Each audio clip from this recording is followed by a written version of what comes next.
Thank you, Madam Chair, honourable members.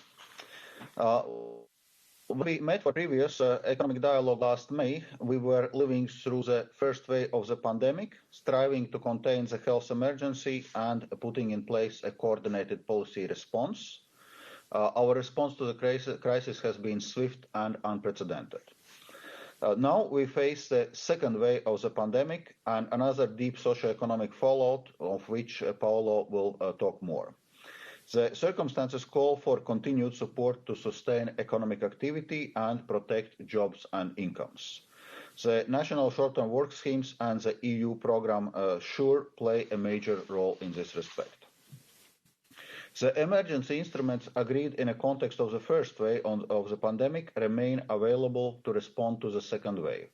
There is still 9 billion euros from SURE, 200 billion euros from European Investment Bank, and 240 billion euros from European Stability Mechanism. Our main priority now is to get the next generation EU package, including Recovery and Resilience Facility, up and running. This is why this year's annual sustainable growth strategy is not business as usual. It gives strategic guidance for the implementation of the RRF. Our strategy based on macroeconomic stability, fairness, productivity, and environmental sustainability have not lost any of its validity. Next Generation EU will provide the tools and means to reach those goals faster and to come out stronger from the crisis. The RRF provides a unique opportunity to push a recovery forward, tackle the structural challenges that already exist, and turn our economies around by making them greener and digital in an inclusive and socially fair way. To achieve this, we need ambitious packages of both investments and reforms in line with country-specific recommendations of 2019 and 2020. Implementation is a word of the years to come. We also need great value added we see great value added in pursuing common projects in areas relevant to all member states, hence our proposal for 7 flagship initiatives. Honourable members, the reforms and investments need to take place in an environment that bolsters confidence. This is also the approach of euro area recommendations. First, we need fiscal policy to continue to support the economy in 2021. This is why we have decided to keep the general escape clause in place next year. Next spring, we will reassess the situation and take stock of the application of the clause. When economic conditions allow, member states should switch gears and pursue fiscal policies aimed at achieving prudent medium-term fiscal positions. Second, we need to improve convergence, resilience, and inclusive growth. Our labour market and social policies will play an important role in this regard. Nicola will tell you more on this. Third, we need to maintain bank credit flowing to the economy while keeping healthy bank balance sheet. And fourth, we need to work further on the banking union and capital markets union. Honourable members, a number of EU countries were identified with macroeconomic imbalances before the crisis. These balances have been declining amid favourable economic conditions, but the pandemic and consequent downturn has halted this process. New risks are emerging, for instance, related to increased levels of government, corporate, and to a lesser extent household debt. This may in turn have an impact on the financial sector. In some, the crisis is accentuating existing imbalances. Next spring, we will prepare in-depth reviews for 9 member states already identified with imbalances in 2020: Croatia, France, Germany, Ireland, the Netherlands, Portugal, Romania, Spain, and Sweden, and for 3 already in excessive imbalances: Cyprus, Greece, and Italy. Let me now turn to our opinions on draft budgetary plans for euro area member states. Overall, we found plans are in line with the Council's recommendation issued last July. Most of the measures support economic activity against the backdrop of considerable uncertainty. Due to extraordinary circumstances, debt levels will inevitably raise. Member state supportive measures should be targeted and temporary. This will facilitate return to prudent fiscal positions when conditions allow. We found that in case of France, Italy, Lithuania, and Slovakia, some measures are permanent or not matched by offsetting measures. And in general, avoiding permanent burden on public finances is specifically relevant for member states with high levels of government debt and sustainability challenges: Belgium, France, Greece, Italy, Portugal, and Spain. Two final points. First, good news for Greece. Our AIDS Enhanced Surveillance report found that Greece has taken necessary action to achieve its specific commitments towards the Eurogroup, despite the challenging circumstances. This was the basis for Eurogroup to release 767 million of debt relief measures. Second, Romania, which is the only member state under the excessive deficit procedure. Its deficit is set to raise about 10% of GDP this year and increase further in coming years. The Romanian authorities need to consider substantial further structural actions to curb this worrying trend. To conclude, before I give floor to Paolo and Nicola, let me reiterate the importance and urgency to finalize the negotiations of Recovery and Resilience Facility and on all elements of the EU's 1.82 trillion euros recovery package. People and businesses are waiting. All sides should take the responsibility to make sure that we will get the full recovery package signed, sealed, and delivered. Thank you. Thank you very much, Vice President. Now I give the floor to Commissioner Gentiloni. Yes, good morning, Madam Chair, honorable members. The autumn package we will discuss this morning is based on the economic forecast I presented 1 month ago on November 5th. Of course, after 1 month, more information has become available, but our key message remained the same. And I think that also the more recent OECD outlook published last week is broadly consistent with our forecast. So the pandemic caused the deepest recession in EU history. The contraction of EU real GDP in the first half of 2020 was unprecedented, and at the end of the year, our forecast is of a contraction of 7.4% in EU, with a rebound at 4.1% next year. So, as expected, we are not having a V-shaped recovery. We had a strong rebound in the third quarter, indeed, but that was interrupted by the resurgence of the pandemic this autumn. And you saw probably the composite PMI and the Commission economic sentiment indicators again declining.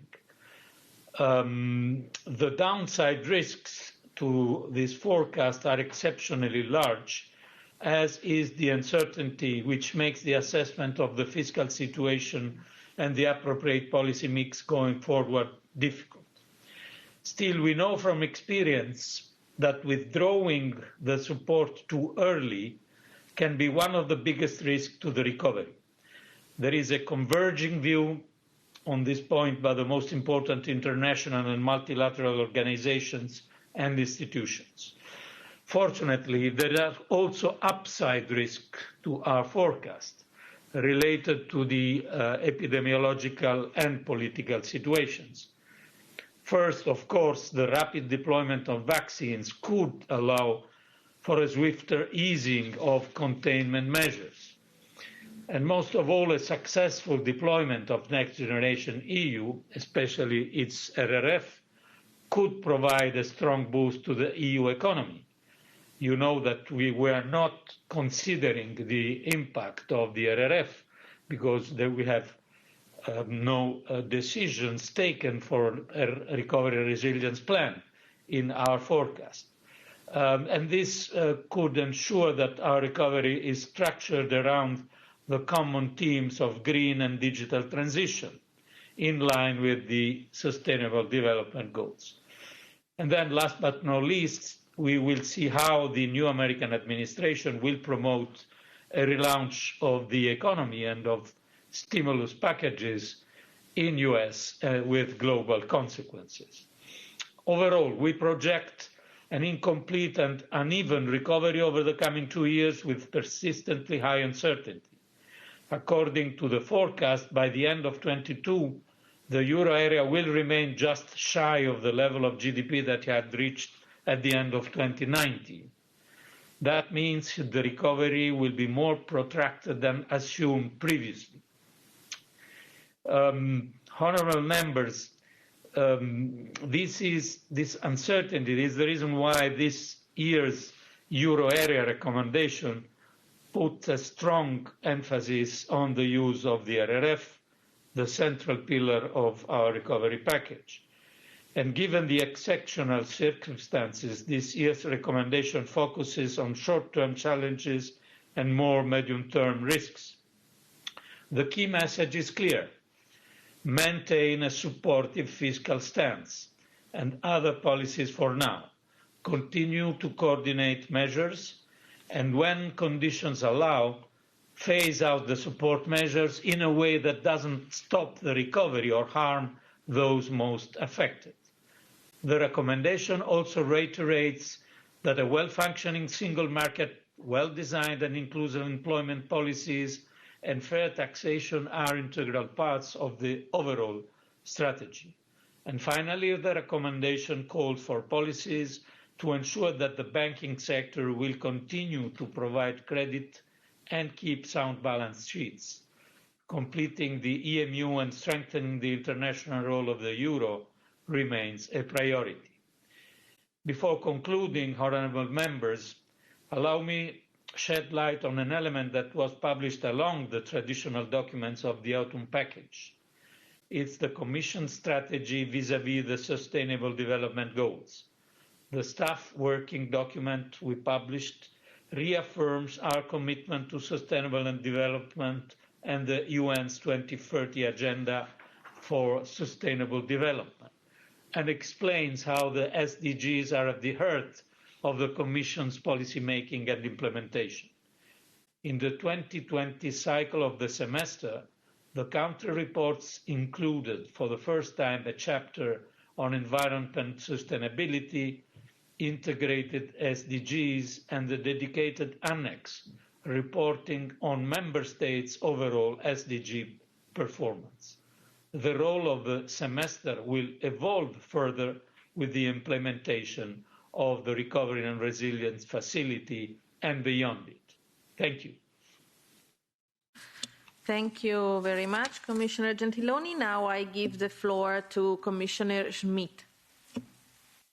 Yes, dear Chair, honourable members, in a few months' time, COVID-19 has fundamentally changed the labour market prospects across Europe. We are now facing a second wave of the pandemic. Although we hope that the vaccine will soon be available, we expect the employment and social situation to be affected for the time yet. It is against this backdrop that I present to you today the Commission's proposal for a Joint Employment Report 2021. It is a long-standing component of the semester autumn package. In this special year, it reflects the impact of the crisis, focuses on the policy response by member states, and includes a forward-looking dimension, helping member states identify priorities for reform and investment with a view to preparing national recovery and resilience plans. COVID-19 broke a 6-year-long positive trend in employment. Only 1 year ago, in the last quarter of 2019, we counted in the EU27 a record number of 209.3 million people in employment. By the second quarter of 2020, this number had gone down by 6.1 million, the largest drop ever recorded in 2 consecutive quarters.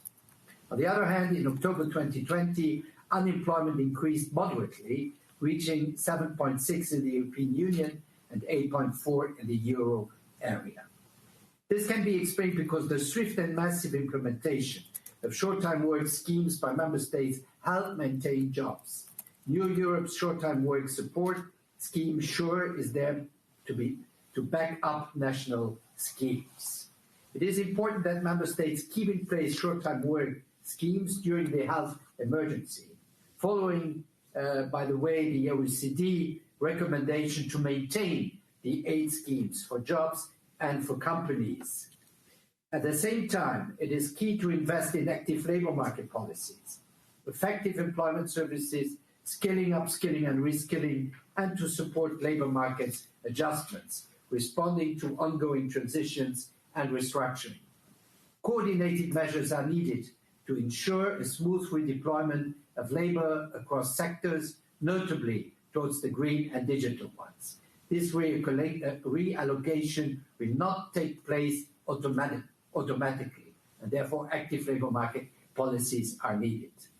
Next Generation EU, with its Recovery and Resilience Facility, will provide large-scale financial support for reforms and investments. This will be crucial with a view to boosting inclusive growth, support job creation and make the EU economies and societies more resilient and better prepared for the green, digital and demographic transitions. Young people remain a special concern.